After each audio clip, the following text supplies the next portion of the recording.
Hey everyone, welcome to episode 101 of Tuesdays with Perry. We're going to get Perry on the line in just a second. Tonight we're going to be talking about the liberal conundrum.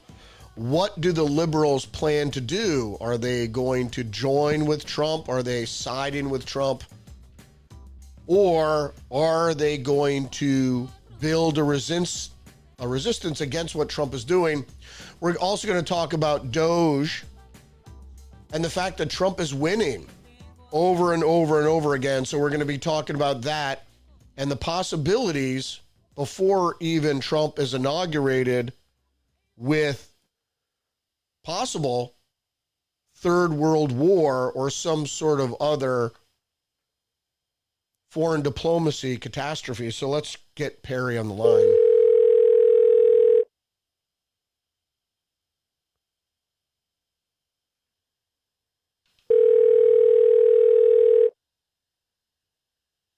Hello.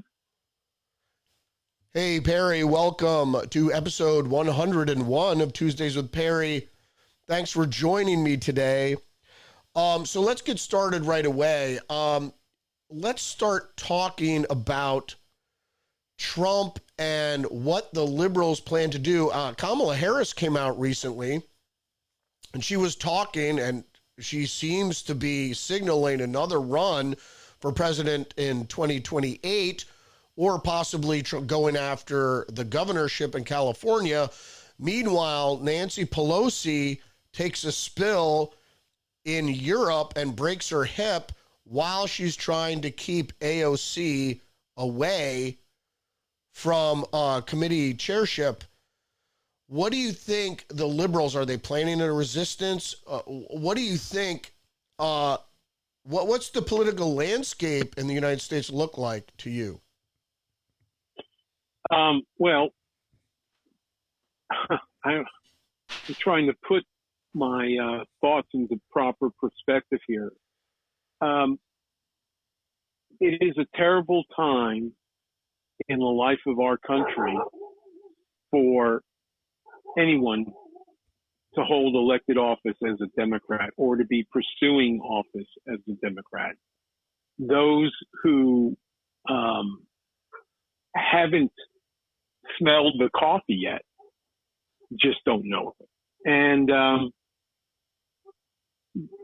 that's where we're at right now.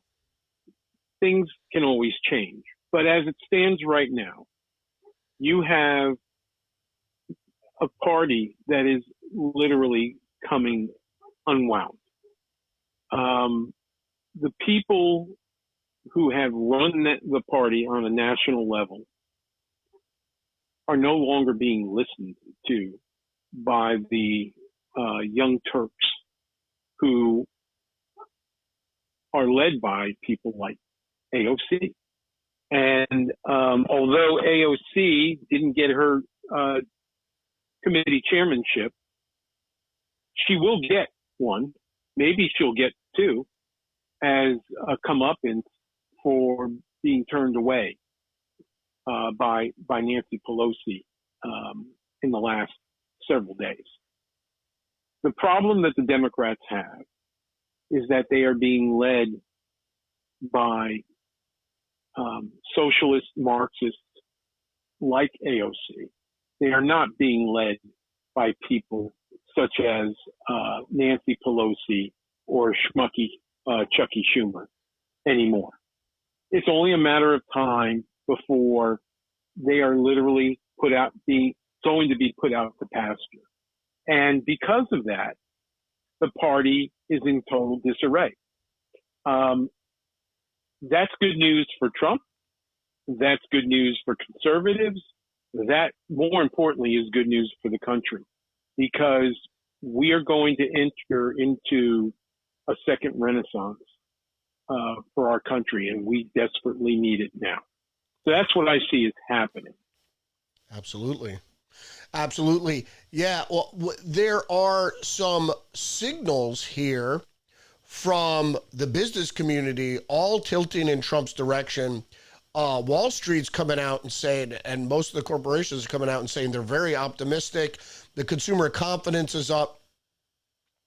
Yet you still have Democrat opposition to Trump. It seems to be waning because wokeness seems to have died and DEI with it. I don't know if you saw this recently. Ketanji Jackson Brown recently made an appearance in a Broadway play. Yeah. So, Yeah. and if you know anything of Anne Juliet, it's kind of a racist, I would say a racist play, but it's indicative of the kind of wokeness and DEI that people are moving away from now. Do you think her appearance, it was a one-time only, her appearance in this play, do you think that's a good reflection on the Democrats? I thought they're trying to find their way and distance themselves of what sank them originally. You noticed how Kamala Harris didn't even talk about DEI or gender or any of the big, beside abortion, any of the big pillars of wokeism and the far left.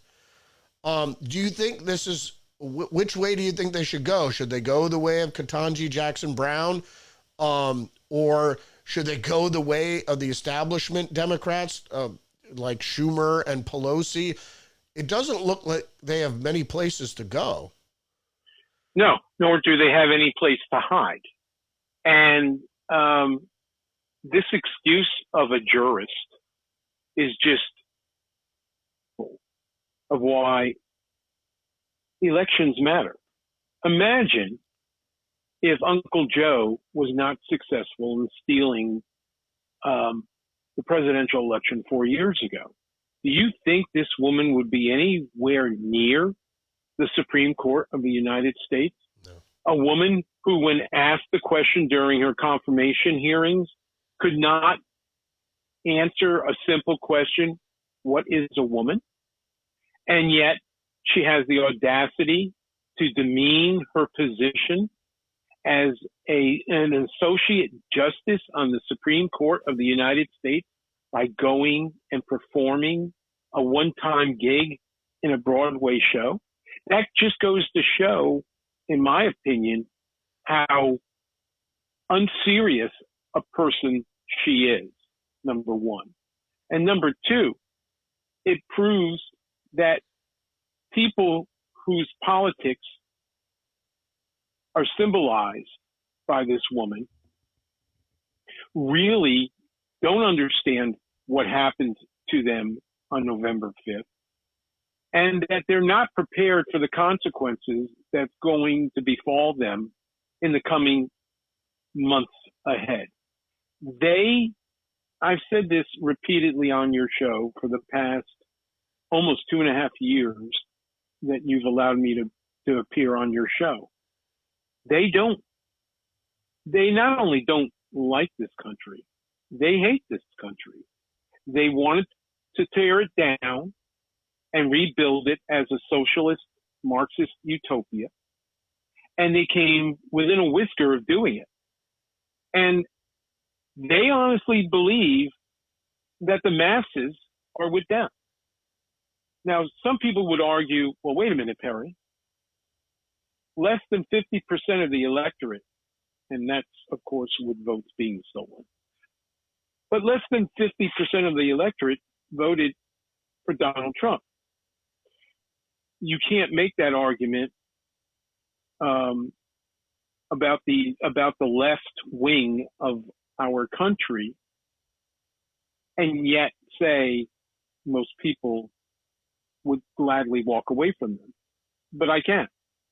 Because, as you already explained, DEI and other forms of wokeness are no longer being discussed by members of the lame brain media, nor are they being discussed by members of elected office in the federal government. They realize that the vast majority of Americans, while for the most part want abortion legal, just like individuals like yourself and me and our better halves, we believe, and I hate to quote him, but Slick Willie's right. when it comes to abortion, people think it should be rare, safe, and available. And they are abortion at any time of the pregnancy.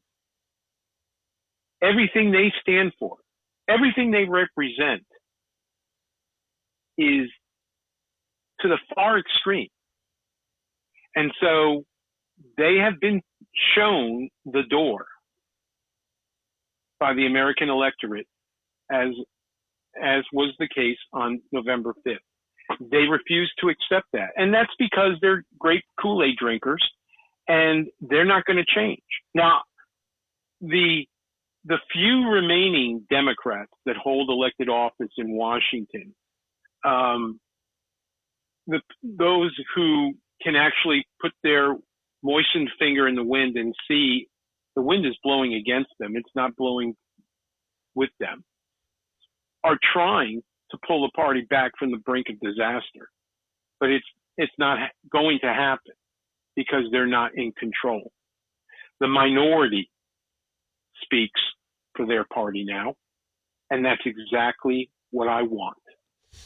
When it comes to everything, when it comes to spending, for example, I think it was last night, it may have been over the weekend, and I wish I had taken note of his name, but he's one of the founders of this political movement that came about during the Bush 43 second administration. So it was in the last couple of years of the Bush administration. It may have even been during the re-election period in 2004. This guy is the head of a non-interesting political movement called Third Way. And he went up against Rick Thiessen, who most people remember as a speechwriter for George W. Bush. And the conversation centered around Doge and how V-Dog and Elon have continued as recently as this weekend to say, absolutely, we can cut $2 trillion from the federal budget. And this schmo said, well, that's never going to happen. This is another example of liberals who did not come to terms with the bitch slapping that was handed to them on November 5th. My whole argument to schmoes like that guy is, you have right now anywhere between 30 and 50, maybe more, 30 and 50 million illegal aliens running around in the streets of every community in our country. If you look at what it's costing the federal government to take care of each one of these illegal aliens, I've read in articles anywhere between $36,000 and $44,000 a year per person. If you do the math, if you just do it on a very conservative number, which is 20 million illegal aliens, how did I come to that number? Very simple. Prior to the 2016 presidential election, the numbers that were thrown around then were that we had anywhere between 20 and 30 million illegal aliens in the country in 2016. Well, those people didn't go back home. Those people didn't vanish into thin air. They weren't picked up by some drone and carried and dropped off somewhere. They're still here. A lot of them have had children. Well, who's paying for all of this? We are. Okay? So if you take that number, conservative number of 20 to 30 million that existed here in 2016, you add and I could be wrong on this number, anywhere between 2.5 and 3 million who managed to sneak into the country during Trump's first term, and add the 8 to 10 million that are, and by the way, that's what we are talking about prior to this year, or prior to July 1st of this year, 8 to 10 million under Uncle Joe's administration. You start to add all these numbers up at 30, even conservatively, let's just say it's $36,000 a year. It's costing the American taxpayer to house, feed, care for, meaning medically, and educate children under the age of 18 in our government school. If it's costing conservatively $36,000 a year to take care of each one of these illegal aliens that are here, times, again, using conservative numbers, let's just say it's only 30 million illegal aliens. That, and I'm no mathematician, that in itself is well over $500 billion a year. So imagine once Tom Homan starts giving the order on January 21st to get these people out of our country, starting with the most dangerous and then moving back further and further to the abuelas, if we ever get to the abuelas, if we even ever get to the abuelas, okay? How much do you think it's going to save the American taxpayer then? How much do you think we're going to save here when we eliminate the Department of Education?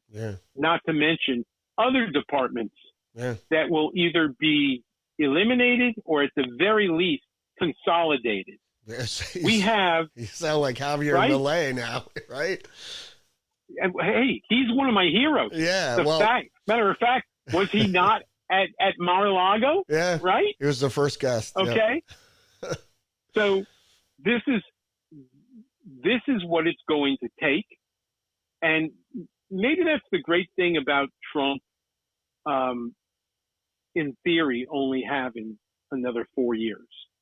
There's nothing stopping him from saying, I don't care. Yeah. We're doing it. Yeah. Yeah.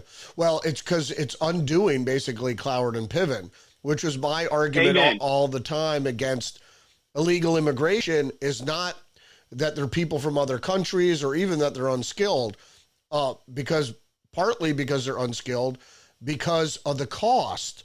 There's a cost involved in not just bringing them in, as we see, but also the states and municipalities that have to care for these people, at least initially, is very expensive. And you could ask Eric Adams about that. So I want to move. Yeah, just look at all the cats and dogs that are off the streets now. I want to move on to Trump winning. So Trump is planning to pardon Eric Adams as long as we have him on the schedule right now. But Trump is winning here and there and everywhere. He just got a pledge from SoftBank for $100 billion to invest in the United States. He just won $15 million from ABC to fund his presidential library and museum. I'm sure there'll be a wax figure of Trump. And he's the funny thing. And don't forget, CBS is on the block now. Right, exactly. As is the pollster, I forget her name, that from Iowa. That called that's election interference. And there's more to come. Not to mention that George Stephanopoulos is going to have to apologize, which is even better. So Trump is winning. He's not even in office yet. So there is, it's very small and few and far between where he's not winning. Judge Martian refused to dismiss those charges. So I'd like your comments on that. But Trump seems almost unstoppable now. Are the Democrats going to try to stop him, maybe with a foreign policy disaster, maybe World War III? We got Syria, which is on fire. We got the thing in Ukraine, which he apparently has already ended the war. That would be something to see. So we have some worries before Trump takes office, because it seems like Biden is driving the ship of state up on the rocks here before he hands it over to Trump. He's doing. And you've also not mentioned the possibility. I don't want to say it's likely, but the possibility of them trying to create another pandemic. There's all kinds, and I shared a link with you a couple of weeks ago about these weaponized, I'm calling it weaponized viruses, that they're virulent and supposedly very, very resistant to any form of antibiotics. And suddenly they've come out of nowhere. And it was just last week, and I forget which country it was, but a highly communicable virus. There were a dozen or more vials that disappeared from a secured lab. And I wish I could remember which country it was. So, look, the evildoers are not going to rest. They never do. The question is, how is Trump going to handle it? And I would tell you, as well as I felt he handled COVID-19 in 2020, I think no matter what they do this time, he is not only better prepared for it, but because he will be better prepared, the result of damage done to the world community will most likely not be like what we went through 4 years ago. Yeah. And that's something we're going to have to be concerned about. We have to pay attention to.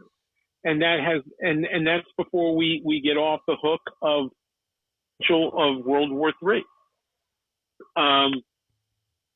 He's already working the phones. We know this. Everybody knows it. I honestly believe it's one of the reasons why, as bad as things are in Ukraine right now, Putin could be doing a whole hell of a lot worse to the Ukrainian people. He's chosen not to because the word has gone, I shouldn't say has gone out, but the conversations that have been had between those three men has been one where this is done when I become president. We're going to sit down and work this out. We're going to get it resolved. And General Keane even discussed this, I believe, yesterday, and said that, and I'm paraphrasing, Putin's going to end up with the part of Ukraine he wants. And that's going to be the end of it. There will be no more fighting. They will start to put Ukraine back together. And that's the other thing. It'll be a beautiful spring in Ukraine. So that's another thing he's dealing with. Then, of course, we can move on to the Middle East. Yeah. Well, I think Syria was part of the deal. I think Russia had to give up Syria. And so that is no concession to Zelensky, but I think as far as the world was concerned, the Syria, I mean, there was no fight there. I mean, jihadists just walked in. Well, the jihadists just walked in because the Syrian, the incompetent Syrian army had no desire to fight for a head of state that they hated. So it went the way it did for a number of reasons. One of them being no one wanted to fight for Assad, number one. Number two, Russia saw the writing on the wall. They could not afford to keep their people tied down in Syria anymore because of what's going on in Ukraine. The Iranians have been dealt such a horrendous blow by the Israelis, starting with almost the complete annihilation, not done yet, of Hamas, and then the systematic destruction of Hezbollah in Lebanon, southern Lebanon. These were the two, and not to mention Yemen. Okay, these three actors were what moved the Iranian war effort against Israel and the West for the past decade. And having Russia there, because let's face it, they are allies, made it easy for the Iranians to move their weapons throughout that part of the Middle East. The Russians gave them the stability inside Syria to keep Israel occupied. So as these dominoes fell, it became impossible for the Russians and the Iranians to try and hold this all together. My concern now is what's going to become of Syria.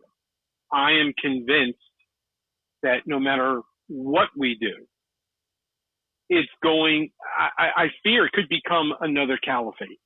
And I don't even want to think about what that's going to mean, should it come to be. It is the reason why the Israelis have decimated most of the war material that remained of the Syrian army, because they don't want these Islamists to get their hands on weapons that can be used against Israel. And so they are being supported by our ally in NATO, known as Turkey. And then, of course, we've got the Kurds that are holding thousands of Islamists in prison on behalf of the United States of America. Now, of course, we're paying the Kurds to do it, but the problem is the Kurds are now coming under fire. So there's a lot of chaos that Trump is going to have to deal with there. You don't think? My worry is it's a risk of becoming another Libya, just a failed state. Right, and that's not good for anyone. It's not good for the Syrian people. It's not good for Israel. It's not good for the Middle East in general, nor is it good for us. So that's why I'm concerned. Syria has the potential. I don't think it'll come to this, but it has the potential to go back into the Stone Age if things do not solidify the way we need them to solidify. Yeah, we'll wait and see. We don't have a good track record at nation building, so no. Not we don't have a good track record of nation building since Germany and Japan, and that is because, and I don't want to go too deep into history of the last century, but why is it Germany and Japan not only became two of our most trusted and valued allies, but became stable representative governments? It is because the United States of America said, we're not going anywhere. We're staying here.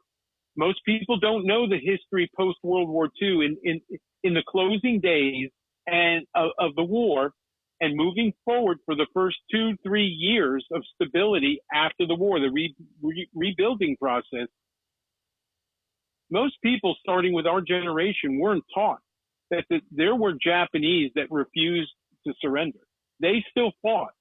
There were what's known as the lone wolves of the Nazi SS that tried to the death, fought to the death to destabilize Western, because there was an East and a Germany, after World War II. That is the reason why our government, headed up by Harry Truman, said, we're not going anywhere. We're going to sit here and for however long it takes. And not to bring up GW, but that was his mission creep.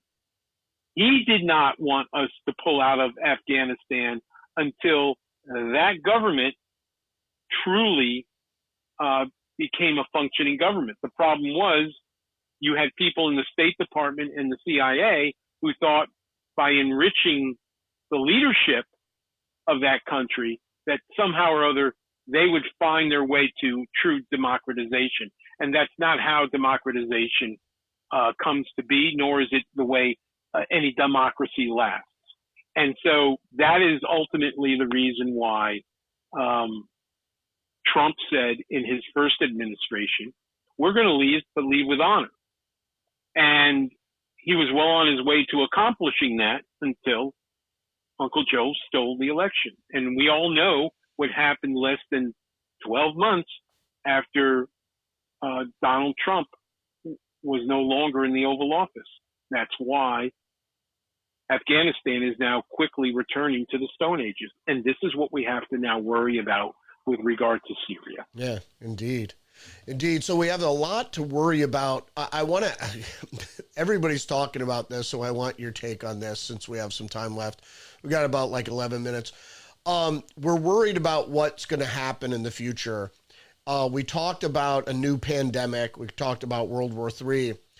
And the drones that have been sighted on the eastern seaboard are of concern to people. Now, I haven't seen any definitive evidence, so to me it's just stories, but the government is being strangely quiet about it. So my worry is that they're testing drone systems for what? So it's either that, or is it an adversary? Because apparently a Chinese national was arrested for flying a drone and taking reconnaissance photos of an Space Force base. That happened just recently. So that is considered. But what if the United States is testing out a drone system, let's say, to keep people indoors during a new pandemic? Well, that could be only one of several scenarios for using drones. What we have to look at here is drones have already been weaponized. They're no longer a science fiction movie with Gerard Butler and Morgan Freeman. Okay, the fact of the matter is, drones have been successfully utilized by the Ukrainians and the Iranians as anti-personnel killing devices. And they can be used for many other things now. And while you would have to worry, yes, that you could use a drone to bring on the next pandemic, there are too many other ways to deliver a virus. Drone would only be one of many. I don't think that's what's going on here. I paid very close attention to what Donald Trump said when asked that question. And based on the way he answered, and again, paraphrasing, the government knows what's going on. They're just not telling us. And if the government knows what's going on, I don't think it's a drone version of the Chinese spy balloon that flew over our country. Actually, balloons. There was more than one that happened during the 4 years under Joe Biden. I don't think that's what this is. As you know, and as I have said on your show before, we operate a drone for some of our investigative work. And I'm not saying it's impossible, but a drone can do less surveillance. I'm talking about video and still photography. Can do less surveillance and serves less of a purpose for spying than the satellites that are constantly flying over our country every day by our adversaries. I believe that while I think there is some truth to the Chinese using drones. I think it's a red herring, because one thing that I've said to people who are worried about the drones penetrating, restricted airspace, and I tell them, look, I have a drone. The FAA won't allow my drone to fly over restricted airspace. There are parts of Disney World, believe it or not, I can't fly my drone in unless I go to the FAA with a flight plan and a purpose. I have to explain everything to the FAA prior to asking for special permission to enter that space.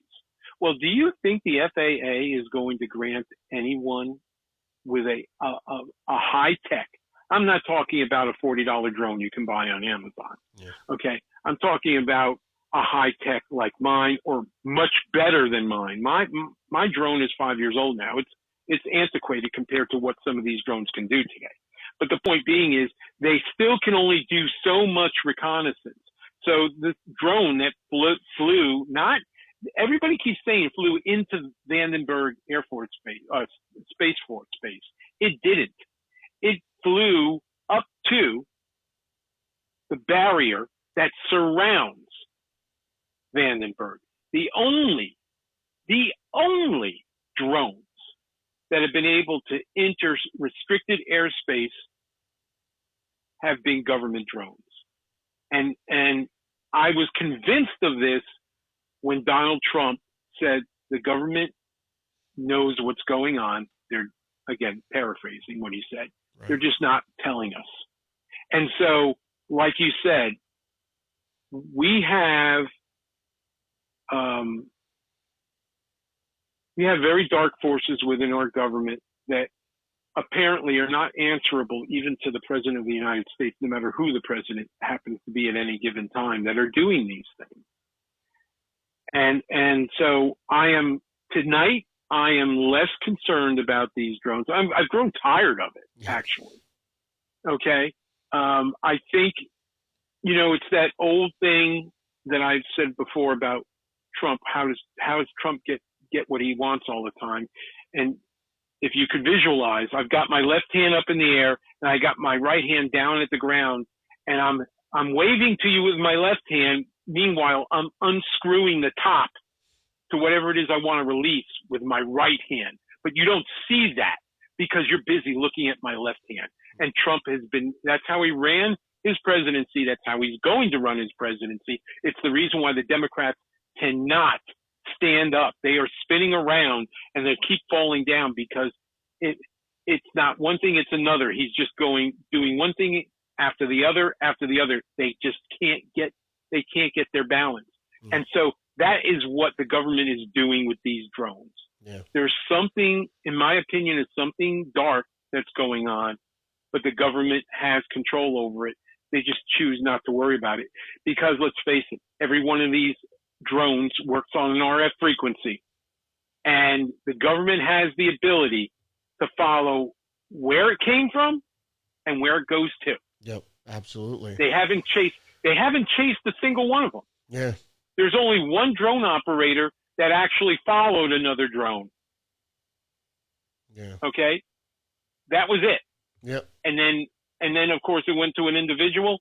I don't know if he turned the information over to the governmental authorities or not, but the point being is, if he could do that, why isn't the government using its high-tech capabilities to track these drones and go after whoever it is that's using them? Yeah. Because it's them.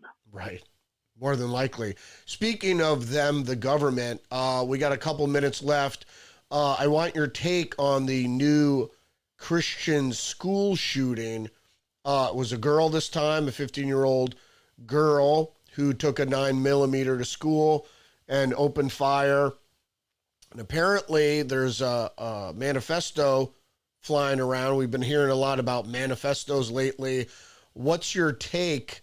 Well, the FBI is involved now. So what's your take on this newest school shooting? Well, Rudy, I go back to Columbine, and my fear all the way back there 20 years ago, more than 20 years ago, my God, I think it's 25 years ago now, Yeah. was that there would come a day when it would become commonplace.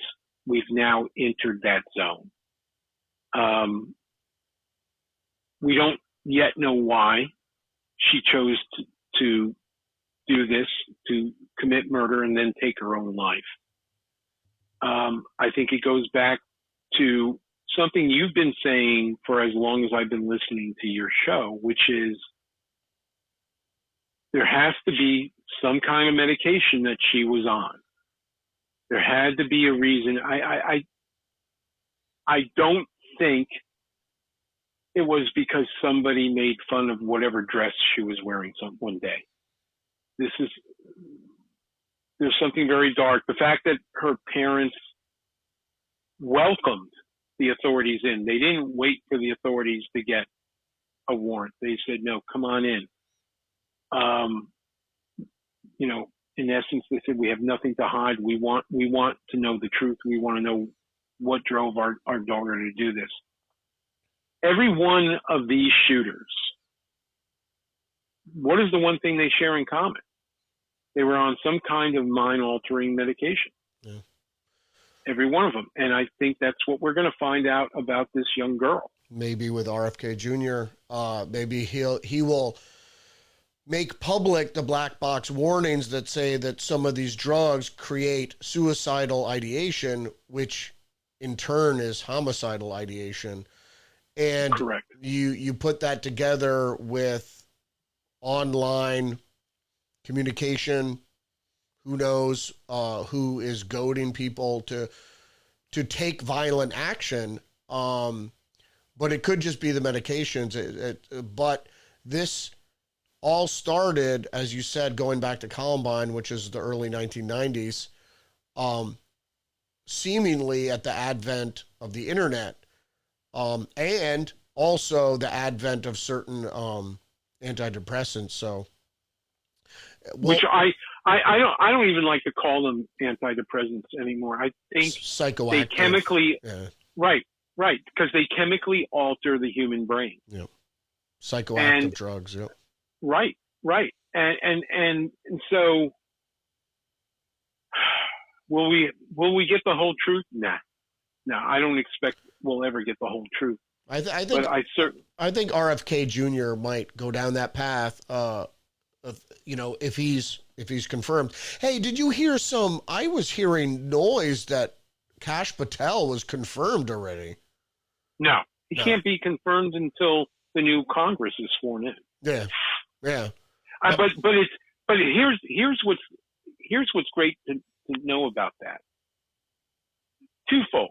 Number one, that the resistance that Republicans, because let's face it, we can't count on a single Democrat to vote for any of Trump's nominees unless at least 52, if not all 53 Republican senators vote for the nominee. Because if every Republican votes for the nominee, then there is absolutely no pain a Democrat is going to suffer if they choose. And I'm not talking about Chris Murphy. Thank you.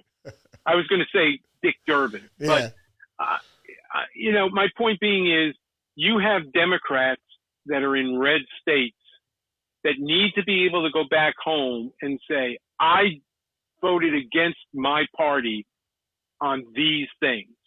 I am a middle of the roader. Everybody wants to get reelected. It doesn't matter, what office or what party affiliation. So if every single Republican votes for whatever nominee it is, or however many nominees there are, if Republicans all vote in lockstep, there will be 2, 3, maybe as many as 6 Democrats that will end up voting for that nominee. You brought and up. So, yeah, go ahead. Finish your thought. So with regard to this good news that you just announced about cash, that's great, because that means the country clubbers, the elitists, the never Trumpers in our party are getting called, they're getting tweeted, they're getting Instagram, they're getting every form of communication, not only from their own constituents, but from people similar to Elon Musk saying, if you step out of line on these, whatever vote it is, we need you for. Yeah, we're going to make sure you're done. You're gone. Yeah. You're gone. You brought up Dick Durbin, so I want to throw this out there. Just a minute retort on this, if you don't mind. So Dick Durbin apparently is introducing legislation to get rid of the Electoral College. Oh, I'm glad you brought that up. So give me a quick minute on that before we close out. I can do it in 10 seconds. Okay. There's a reason why his name is Dick. Look, he has nowhere to go. Okay. And if this is the hill he wants to die on, I'll give him the bullets. Yeah. Okay. Look, we had to worry about something like that possibly happening if Kamala won.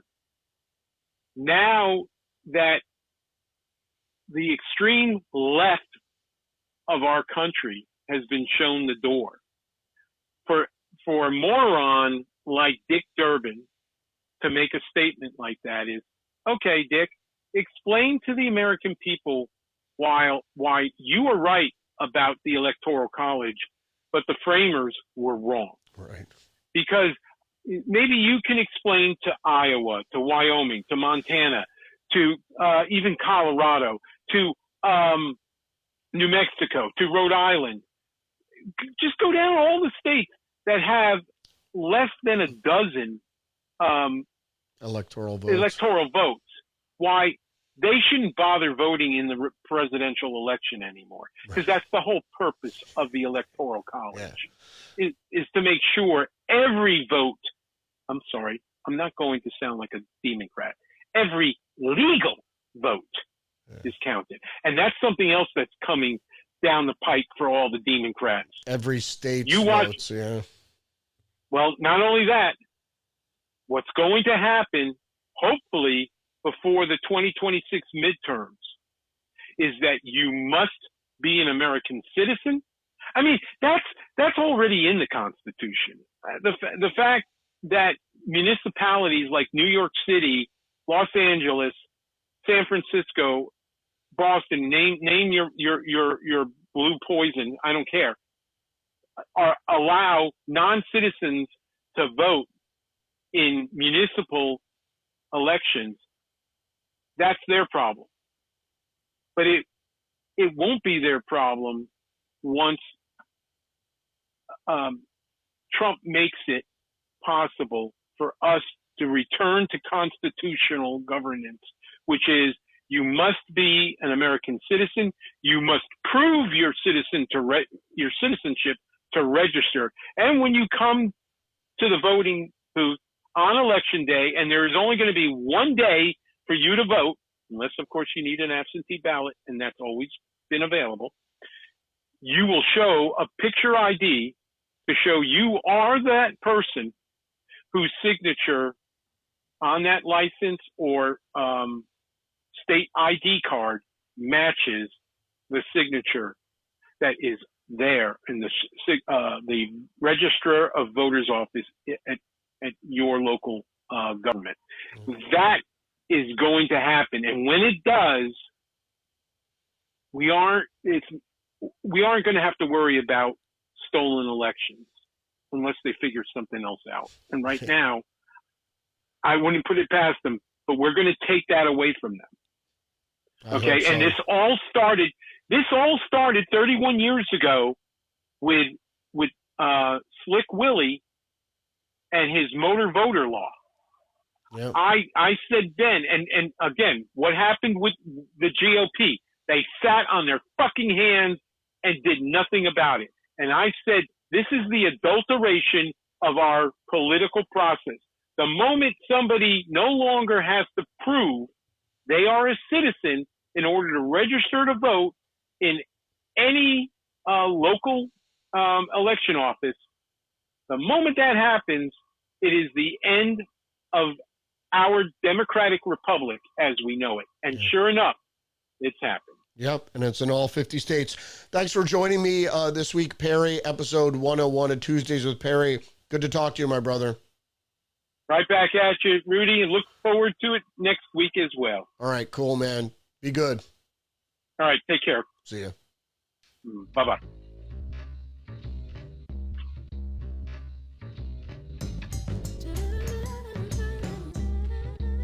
There goes Perry. Episode 101 of Tuesdays with Perry. Next week, we were going to have a surprise this week. We're going to have a surprise next week instead. Thanks for joining me tonight. Join me every day, Monday through Friday, 10 a.m. on Rumble for the live stream. Rudy's Revelation. Have a good night.